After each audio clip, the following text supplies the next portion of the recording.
First ever factory outlet Mukunda jewellery KPHB Kothapet Khammam Somajiguda Hanamkonda. నమస్తే రమ్మగారు. నమస్తే జయ. రమ్మగారు, మనము అడప చిరంజీవి గారి స్టోరీస్ చెప్పుకుంటూ ఉన్నాం. వజ్రాల దీవిలో రకరకాల స్టోరీస్ కదా. అవును, ఆయనది ఏదైనా ఇంకొక స్టోరీ చెప్తారా? కోటలో పాగా చెప్తా.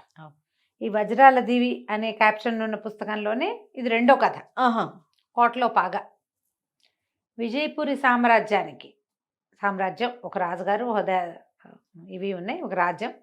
ఆ సామ్రాజ్యపు శివార్లలో సారంగపురం అనే ఒక ఊరుంది. ఆ ఊళ్ళో చాలామంది పెద్దవాళ్ళు కూర్చొని మాట్లాడుకుంటూ ఉండగా ఒక గుర్రం మీద కత్తిపోట్లు తిని ఉన్న ఒక ఆయన వచ్చాడు. ఆయన వెనకాల నుంచి చాలామంది వచ్చేసారు. ఆయన వచ్చి ఇక్కడ పడిపోయాడు. నగర శివార్లలో ఉన్న ఊరు అనమాట ఇది. ఓకే. పడిపోయేసరికల్లా సరే, ఈ పడిపోయిన వాడిని ఎవరో వచ్చి కత్తిపోట్లతో వచ్చి పడిపోయి చచ్చిపోయే స్థితిలో ఉంటే అతని వెనకాల కూడా కొంతమంది ముసుగు వేసుకున్న సైనికులు లాంటి వాళ్ళు కొంతమంది వచ్చి ఇతన్ని చంపడానికి ప్రయత్నం చేస్తారు. ఆ సమయానికి అక్కడ బ్రహ్మంతాత అని ఒక ముసలాయన, కొంతమంది పెద్దవాళ్ళు కూర్చుని ఉంటారు. అక్కడికి వచ్చిన కుర్రాళ్ళు, ఇదంతా ఏదో హైరాన్ పడేసరికల్లా దూరం నుంచి అట్టించి నడిచొస్తున్న కొంతమంది కుర్రాళ్ళు పరిగెత్తుకొచ్చారు. ఇక్కడ ఏదో జరుగుతుంది. ఆల్రెడీ గాయపడి ఉన్న వాడిని చంపడానికి ప్రయత్నం చేస్తుంటే ఈ వచ్చిన కుర్రాళ్లలో ఒకడైన విక్రమకేతువు అనేవాడు వీళ్ళ మీద తిరగబడ్డాడు. గాయపడి ఉన్నాడు, మా ఊరు వచ్చాడు, మేము తన్ని చూసే లోపల మీరు వచ్చేసారు అని చెప్పి వాళ్ళని తరిమి కొట్టాడు. వాళ్ళు కొంతమంది దెబ్బలు తిని పారిపోయారు. ఈ కింద పడి ఉన్నవాడు ఆయన ఎవరు ఏమిటి అని అతనితో మాట్లాడితే ఆయన డిండిమ భట్టు, చెరసాల అధికారి, కారాగారాల మీద అధికారి. అతను కోటలో కుట్ర జరుగుతోంది, రాజుగారి మీద ఏదో కుట్ర జరుగుతోంది, కుట్రదారులకి హెడ్ ఎవరో కూడా నేను చూశాను, ఆశ్చర్యపోయాను, నేను నమ్మలేకపోయాను అని చెప్పాడు వీళ్ళకి. కానీ ఆయన పేరు చెప్పే లోపల అతనికి ప్రాణం పోయింది. ఓహో, ఆయనేమో పడిపోయి ఉన్నాడు. ఈ విక్రమకేతు వాళ్ళ నాన్న వచ్చాడు అక్కడికి. ఆయన పేరు రుద్రభూపతి. పూర్వం ఆయన ఈ విజయపురి సైన్యంలో పెద్ద దళాధిపతిగా పనిచేశాడు కానీ అప్పుడు ఒక యుద్ధంలో ఆయనకి చాలా గట్టి ప్రమాదం జరిగి కన్ను ఒకటి కనిపించట్లా, కుడి చేయి లేదు, బలహీన పడిపోయింది చెయ్యి. ఎడం చేత్తో అతను పెద్దగా బరువు పనులు చేయలేడు. దాంతో ఉద్యోగానికి విరమించేసుకుని పల్లెటూళ్ళలో గడుపుతున్నాడు. వాళ్ళకు ఒకడే కుమారుడు ఈ విక్రమకేతు. అతను ఎవరో వజ్రాల వ్యాపారి దగ్గర పనిచేస్తున్నాడు. వాళ్ళ ఇల్లు గడిచిపోతుంది. అతను వచ్చి చూసి ఈ డెండెమ్మ భట్టును గుర్తుపట్టాడు. అయ్యో, ఈయన సామాన్యుడు కాదు, చాలా గొప్ప రాజభక్తుడు, చెరసాల ఆ వైపు ఉద్యోగం, ఇప్పుడు అధికారి కూడా అయ్యాడేమో. ఏం జరిగింది అంటే ఏదో కోటలో కుట్ర జరుగుతోంది. ఇప్పుడు వీళ్ళందరూ ఏం మాట్లాడుకుంటారంటే ఈ విజయపురిలో రాజపాలన బావుండ్ల, ప్రజల మీద విపరీతంగా పన్నులు, దొంగతనాలు. అయితే ఈ రాజ్యానికి రాజుగారు సుచంద్రుడని ఆయన చాలా మంచివాడు. నిజానికి ప్రజల్ని పీడించే రకపు మనస్తత్వం ఉన్నవాడు కాదు. మరి ఆయనకి ఆరోగ్యం సరిగా లేక వృద్ధాప్యం వల్ల మేనల్లుడు ఒక అతను ఉన్నాడు, కీర్తికాముడు. అతన్ని సర్వసైన్యాధ్యక్షుడిని చేశారు.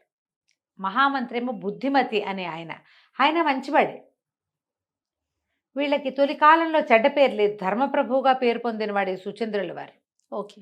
ఈ కాలంలో ఇలాంటివి ఎందుకు వచ్చినాయి? ఈయన కీర్తికాముడిని నమ్మాడా, బుద్ధిమతిని నమ్మాడా? కీర్తికాముడే ఇట్లా జనాల మీద ఇన్ని ఇవి వేసి వడ్డీలు వేసేసి, అది వడ్డీలు కాదు, మన పన్నులు వేసి ఈ రకంగా జనాన్ని పీడిస్తున్నాడా? ఆయనకి తెలిసి జరుగుతోందా, ఇది తెలియకుండా జరుగుతోందా? ఈ మాట్లాడుకుంటారు. ఈ లోపల వేగుల వాళ్ళు వచ్చి ఇక్కడ ఏం జరిగింది, చనిపోయిన వాడు ఎవడు, ఇవన్నీ ఆరా తీశారు. మాకు మేమేం చూడలేదు, ఎవరో వచ్చి పడిపోయారు అంతేనన్నారు. ఆ శవాన్ని తీసుకుపోయారు. ఇక్కడ ఏమి విషయం ఎవరికి ఏం తెలియదు. వీళ్ళు విన్నారు అసలు విషయం, కోటలో ఏదో కుట్ర జరుగుతోంది, వీళ్ళకి తెలుసు. ఇప్పుడు ఏం చెయ్యాలి అంటే రుద్రభూపతి ఏమన్నాడంటే, ఆయన చాలా మంచి రాజు, ఈ జరుగుతున్న వ్యవహారం ఆయనకి తెలిసి జరుగుతుందో లేదో, ఇది కాకుండా కుట్ర అనేది ఒక కోణం చూస్తున్నాం. డిండిమ భట్టు ప్రకారం మనకి తెలిసింది ఏదో జరుగుతోంది, కాబట్టి ఏమైనా చెయ్యాలి మనం అని ఆలోచిస్తే ఈ బ్రహ్మంతాత అనే ముసలాయన ఇవన్నీ విశ్లేషించి గూఢచారులుగా మీరు వెళ్ళండి, కోటలో పాగా వేయాలి. కోటలో పాగా వేయటం అంటే అందులో లోపలికి చేరి లోపల రహస్యాన్ని కనుక్కోవాలి. కోటలో ఏం జరుగుతుందో తెలియాలి కదా, తెలియాలంటే బయట నుంచున్న వాడికి తెలియదుగా అనేసరికల్లా సరే వీళ్ళు ఒకళ్ళు కాకుండా ఈ మన వినయకేతువు వీళ్ళ అబ్బాయి ఈ రుద్రభూపతి కుమారుడు మొదట వచ్చిన ముసుగు వీరులని జయించిన వాడు విక్రమకేతువు, అతనికి ఒక స్నేహితుడు నాడు చిత్రవ్రతుడు, శరభుడు, వీళ్ళు ముగ్గురే అప్పుడు మొదట ఫైట్ చేసిన వాళ్ళు. వీళ్ళ ముగ్గురిని కోటలో పాగా వేయటానికి పంపించారు. ఈ ముగ్గురు అబ్బాయిలు ఏం చేశారు, ఈ రుద్రభూపతి పూర్వకాలం పనిచేస్తున్నాడుగా, ఆయన ఫ్రెండ్స్ ఈ కోటకి కోట రక్షణాధికారి ఆయన ద్వారా వీళ్ళ ముగ్గురికి 3 ఉద్యోగాలు వేయించారు. అంతఃపురానికి అటాచ్డ్గా ఉండేటువంటి తోట దాని రక్షణ బాధ్యత విక్రమకేతువుకి, అతని అసిస్టెంట్స్ ఏమో చిత్రవ్రతుడు, శరభుడినేమో వంటశాలల్లో వంట వాళ్ళకి హెల్పర్గా ఈ 3 ఉద్యోగాల్లో పెట్టారు. సాధారణంగా ఇట్లా బయట నుంచి ఉద్యోగాల్లోకి ఎవరైనా వస్తే వాళ్ళ మీద చాలా నిఘా ఉంటుంది, నిఘా వర్గం ఒకటి ఉంటుందిగా, మనకు కూడా ఉంది కదా. వీళ్ళు విజిలెన్స్ వాళ్ళు పైనుంచి చూస్తూ ఉంటారు. ఒక 15-20 రోజులు జాగ్రత్తగా ఉద్యోగాలు చేసుకున్నారు, ఎవరికి ఏం తెలియక. అయితే 15-20 రోజులు గడిచిన తర్వాత ఒకనాడు యువరాణి రాజుగారికి ఒకే ఒక్క కూతురు కళ్యాణ తిలక, ఆ అమ్మాయి తన స్నేహితురాళ్లతోటి ఉద్యానవనంలోకి విహారానికి వచ్చింది. వస్తే వీళ్ళు చూస్తున్నారు, గమనిస్తూనే ఉన్నారు. మరి ఎదురుబదురుగా కాకుండా పక్కన చూస్తే మహా అందగత్తె ఆవిడే. అమ్మాయి చక్కటిది, 16-18 సంవత్సరాల వయసు ఉంటుంది. ఈ విక్రమకేతువుకి అమ్మాయి చాలా అందంగా అనిపిస్తుంది, కానీ యువరాణి మీద పిచ్చికళ్ళు పెట్టడానికి వీల్లేదు. కాస్త అటు ఇటు తిరుగుతున్నారు. ఇంకా చీకటి పడింది, వెళ్ళిపోతారనుకున్నారు. కానీ వీళ్ళు వెళ్ళల. చీకటి పడినా ఈ ఆటలు ఆగలేదు. చీకటి మాటున కొంతమంది ముసుగులు వేసుకున్నటువంటి వాళ్ళు యువరాణి మీద దాడికి వచ్చారు. ఏ పక్క నుంచి ఎలా వచ్చారో తెలీదు. యువరాణికి అంగరక్షక దళం ఉంది, అందులో ఒక 4గురిని పడగొట్టేశారు. ఎప్పుడైతే యువరాణి వైపుకి వెళ్తున్నారో వెంటనే విక్రమకేతువు, చిత్రవ్రతుడు ఇద్దరు దూకారు ఇక్కడికి కత్తులు పుచ్చుకుని. చిత్రవ్రతుడేమో యువరాణిని అమ్మాయి తోడుతో వీళ్ళు ఉంటారుగా చెలికత్తల్ని రక్షించాడు, ఓ పక్కన నిలబెట్టి. విక్రమకేతు ఈ వచ్చిన వాళ్లతో తలపడ్డాడు, కొంతమందిని కొట్టాడు, కొంతమంది దెబ్బలు తిని పారిపోయారు. ఒక్క పిట్ట పురుగు లేదు. వీళ్ళని రక్షణగా అంతఃపురంలోకి దింపారు. ఎప్పుడైతే యువరాణి మీద దాడి జరిగిందని తెలిసిందో రాజు, మంత్రి, సర్వసైన్యాధ్యక్షుడు, ఈ కుర్రాడు అందరూ కలిసి మాట్లాడుకున్నారు. ఎవరో తెలీదు, ఎక్కడి నుంచి వచ్చారో తెలీదు, వాళ్ళు ఎక్కడికి వెళ్ళారో తెలీదు, ముసుగులు వేసుకుని మాత్రం ఉన్నారు. యువరాణిని చంపడానికి చూశారు అంటే ఏమిటి అర్థం? కాపలా పెంచాలనుకున్నారు. బుద్ధిమతికి ఆశ్చర్యంగానే ఉంది, కీర్తికాముడికి ఆశ్చర్యంగానే ఉంది. వీళ్ళు బయట విన్నదేమిటి, ఈ కోటల్లో జరిగేటువంటి రకరకాల వ్యవహారాలకి కీర్తికాముడే కారణం అయి ఉండొచ్చు. ఎందుకంటే రాజుగారి ఆబ్సెన్స్లో అతనే రాజుగా వ్యవహరిస్తాడు. ఈ బయట వేస్తున్న పన్నులు, ప్రజల్ని పీడించటాలు, చితకొట్టైన డబ్బులు వసూలు చేయటాలు అదంతా ఒక గుంపు చేస్తుంది. జనరల్గా సైనికుల గుంపుకి అధికారి ఎవడు? సర్వసైన్యాధ్యక్షుడే, అంటే కీర్తికాముడే, అంటే రాజుగారి మేనల్లుడే. ఇలాంటి అటాచ్మెంట్ నడుస్తుంది. రోజులు గడుస్తుంటే ఒకనాడు ఈ యువరాణి తరచుగా ఇక్కడికి వచ్చి వీళ్ళని చూస్తూ కనపడుతూనే ఉంది. ఒకరోజు రాత్రి తనకు నిద్ర పట్టల. ఏమనిపించింది, ఏమిటో ఏదో జరుగుతోంది, ఎక్కడో ఏదో అవుతోంది అనిపించి అంతఃపురం లోపలికి వెళ్దామని దానికి అటాచ్డ్గా ఉన్న తోటల్లో ఉన్నారు వీళ్ళు. ఒక పైనుంచి వేళ్లాడే తీగలు పుచ్చుకుని అంతఃపురపు లోపలి ప్రెమిసెస్లోకి దూకేశాడు. చిత్రవ్రతుడు నిద్రపోతుండగానే విక్రమకేతు ఒకడే వెళ్ళాడు లోపలికి. వెళ్ళేసరికల్లా అతను ఒక పక్కన దాక్కుని మెల్లిగా ఏం జరుగుతుందో చాపిగా చూస్తుంటే కొంతమంది వ్యక్తులు ఇట్లా నీడల్లాగా లోపలికి రావటం, సైనికుల్ని చంపేయటం కనపడంగానే ఇతను తిరగబడిపోయాడు. ఇక వాళ్ళ మీద పడ్డాడు. సైనికులు కొంతమంది దెబ్బలు తిన్న వాళ్ళు ఉన్నారు, కొంతమంది పడిపోయారు, ఒక 5-6గురికి గాయాలు, ఓ 4 మరణించారు. ఇంకా లోపల కాపలా వాళ్ళు ఉంటారు కదా, వాళ్ళందరూ వస్తున్నా కూడా ఇక్కడ ఉన్న వచ్చి ఈ ముసుగుబారులు ఆగటల్లా. ఇతను వీలైనంత మందిని కొట్టాడు. ఎప్పుడైతే ఈ కత్తులు, అటార్లు, అరుపులు, కేకలు, చావు కేకలు బయటపడేసరికల్లా రాజు, రాణి, యువరాణి అందరూ లేచి వచ్చేసారు. లేచి వచ్చాక వాళ్ళు చూస్తుండగానే ఇక్కడ బోళ్ళంత దుమ్మి జరిగింది. వాళ్ళ వైపుకి వెళ్ళనివ్వకుండా చాలా మందిని ఇతను కొట్టేశాడు. అప్పుడు చూసుకుంటే నువ్వు ఎలా వచ్చావు, నువ్వు ఎందుకు వచ్చావు, నన్ను క్షమించండి, నాకు ఏదో అనిపిస్తోంది, ఏదో జరగబోతోందని. ఆ ప్రెషర్ నడుచుకోవడానికి గోడ దాటి వచ్చాను లోపలికి. వచ్చేసరికల్లా నాకు ఇట్లా కనపడింది. వీళ్ళేమో ఈ రకంగా అంతఃపుర వీళ్ళ రక్షకుల్ని చంపేస్తున్నారు అంటే లోపలికి వచ్చి రాజు రాణి యువరాణి ఒకటేసారి ముగ్గురిని లేపేసేవాళ్ళు. మళ్ళీ సమావేశం చేశారు. రాజుగారు అన్నాడు, నువ్వు ఎప్పుడు కావాలంటే అప్పుడు అంతఃపురంలోకి రావచ్చని ఒక ఉంగరం తీసి ఇచ్చాడు. ఎప్పుడు ఈ 2 సార్లు తమ ప్రాణాలు రక్షించిన ఈ విక్రమకేతు మీద యువరాణి కూడా కాస్త మనసు పడ్డం మొదలుపెట్టింది. ఆ చెలికత్తెలు వాళ్ళు ఎంతసేపు రావటం కలవటం జరుగుతూ ఉంది. దేనివల్ల ఇది జరుగుతోందో అర్థం కావటంలా. ఇతను రాజుగారితోటే మాట్లాడుతూ అడిగాడు కూడా, ఏమిటి ఇక్కడ మీకు ఎవరి మీదైనా అనుమానంగా ఉందా? బుద్ధిమతి గారు ఎలాంటి వాడు, కీర్తికాముడు ఎలాంటి వాడు అంటే, కీర్తికాముడు ప్రెషర్లో టెన్షన్లోనే ఉన్నాడు. అయితే ఏమైంది, వీళ్ళకి సారంగుడు, వీళ్ళకి శరభుడు అని ఫ్రెండ్ ఉన్నాడు కదా, వాడు వంటశాలలో ఉన్నాడు. ఒకరోజు వచ్చి వాడు ఏం చెప్పంటే, వంటశాలలో నాకు ఒక విచిత్రమైన విషయం తెలిసింది. బుద్ధిమతికి ఒక కుమారుడు ఉన్నాడు, శ్రీకరుడు అని. ఇంచుమించుగా కీర్తికాముడు వయసు వాడే. అతను యువరాణి మీద మనసు పడ్డాడని ఒక వార్త ఉంది. కొంచెం ఆశ్చర్యంగా ఉంది. మంత్రి గారి కొడుకు యువరాణి మీద మనసు పడ్డామంటే కొంచెం ఆలోచించాలి. అతను ఏం చేస్తున్నాడంటే, అతను కూడా ఏదో ఉద్యోగంలో ఉన్నాడు ఇక్కడే ఒక అధికారిగా. సరే, అతని ఆనుపానులు కూడా అనుకున్నారు ముగ్గురు. అనుకున్న తర్వాత ఇతను ఏం చెప్పాడంటే, చెరసాలలో భోజనాలు ఏవో పంపిస్తున్నారు అంటే, ఈ చిత్రవ్రతుడు అన్నాడు, ఎవరో 2 వైద్యులు తరచుగా కోటలోకి వస్తున్నారు. ఎవరికి అనారోగ్యమై వాళ్ళు కోటలోకి వస్తున్నారు? అదొక అనుమానం ఉంది. ఈ చెరసాలలోకి భోజనాలు పంపించినటువంటి ఎక్స్ట్రా భోజనాలు, పిండి వంటలు అవి చేసి పంపిస్తారా చెరసాలలో? రాజుగారి పుట్టినరోజు, యువరాణి పుట్టినరోజు, రాజు రాణి పెళ్లి రోజు, ఇలాంటప్పుడు ఎప్పుడైనా పంచభక్ష పరమాన్నాలు వండి పంపించవచ్చు. మొత్తం ఊరంతా పిండి వంటలు పంచుతారు. పుట్టినరోజులు వ్యవహారాలు ఏమీ లేవు. ఒక్క చెరసాల్లోకే ఫుడ్ ఎందుకు వెళ్తోంది? సరే, చెరసాల్లో ఏం జరుగుతోందో చూద్దామనుకున్నారు వీళ్ళు. అండ్ వీళ్ళకి ఇంకొక అనుమానం ఏంటంటే, డిండిమ భట్ ఆ రోజు చనిపోయాడు. మొట్టమొదట కథ మొదలైంది అక్కడే కదా. ఆయన చెరసాలకి అధికారి. ఆయన ఏదో విన్నాడు, కోటలో జరుగుతున్న కుట్ర విన్నాడు. ఆయన ఎక్కడో ఎలా వింటాడు? ఆయన ఉద్యోగం ఎక్కడ? చెరసాల్లో.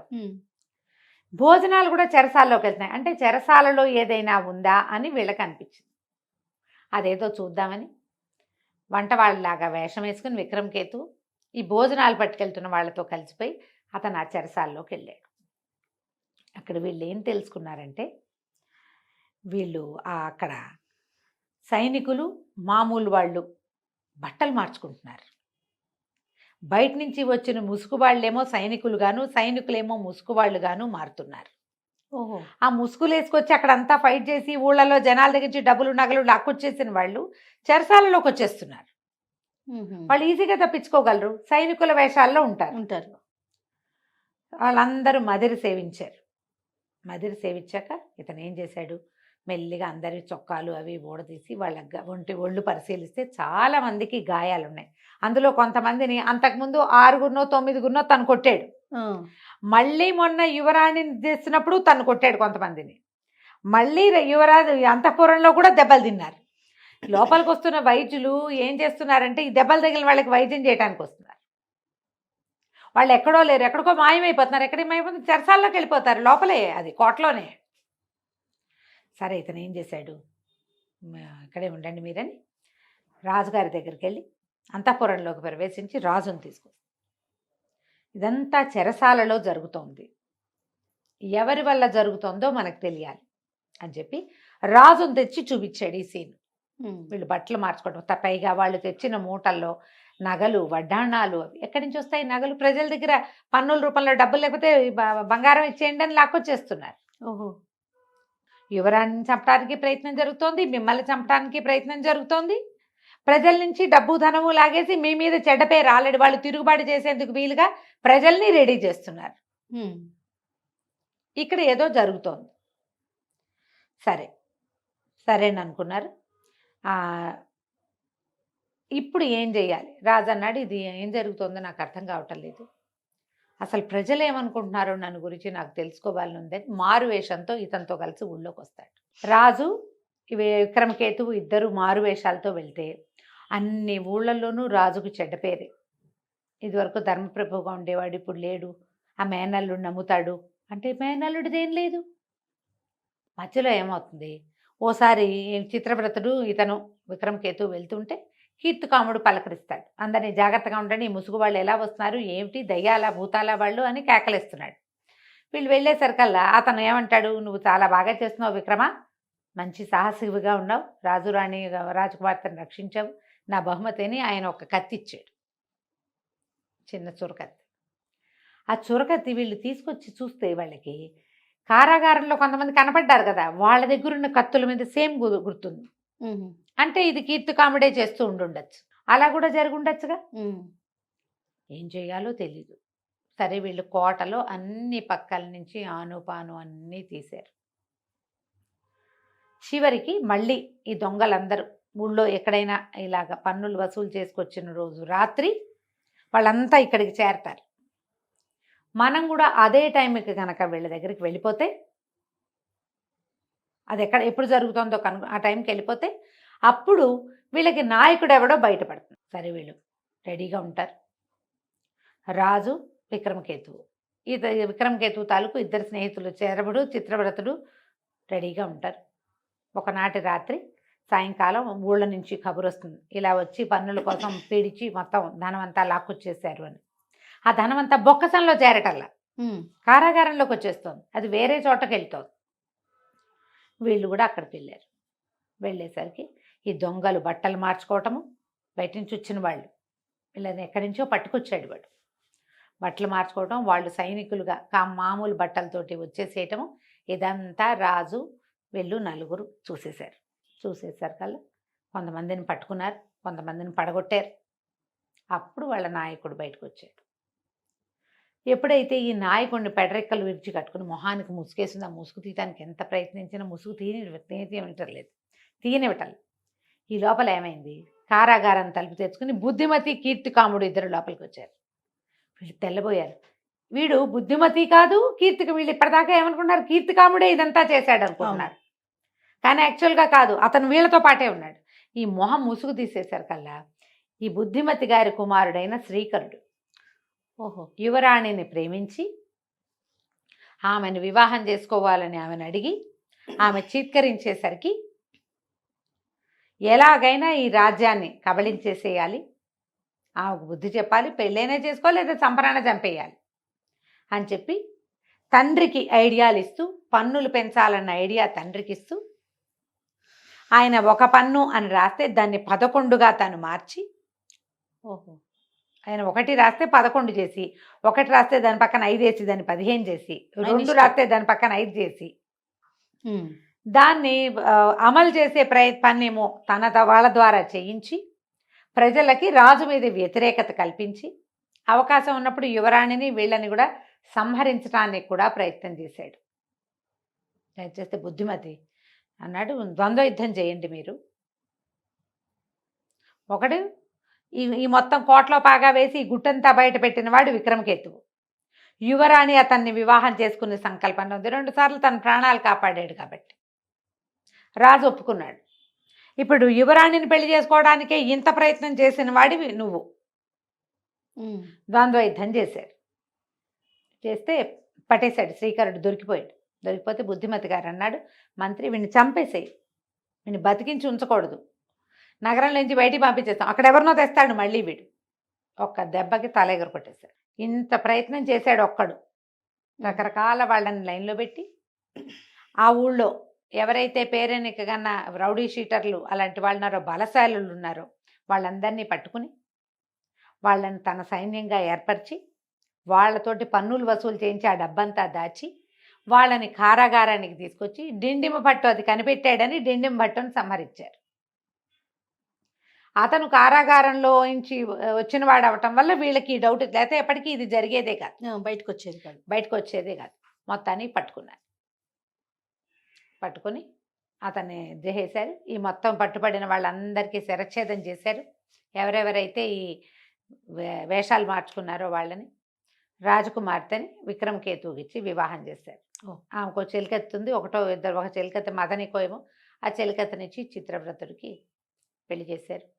కథ కంచికి మనం ఇంటికి. కానీ ఎన్ని మలుపులు ఉంటాయో కదా, చాలా మలుపులు. నేను చకచకా చెప్పేశా, సింపుల్ కథగా చెప్పే కదా.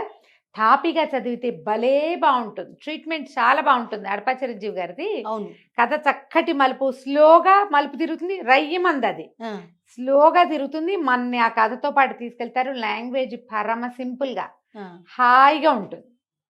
కథలు చాలా బాగుంటాయి. వజ్రాల దేవి పుస్తకం కొనుక్కోండి. క్లాసిక్ బుక్స్ వాళ్ళు దాన్ని ప్రింట్ చేశారు. మీరు క్లాసిక్ బుక్స్ కోసం ఆన్లైన్ సెర్చ్ చేస్తే దొరుకుతుంది. అవునండి. మీరు ఫోన్ చేసినా మెసేజ్ చేసినా మీకు పుస్తకాలు చక్కగా పంపించేస్తారు. ఆటే చాలా ఖరీదేం కాదు.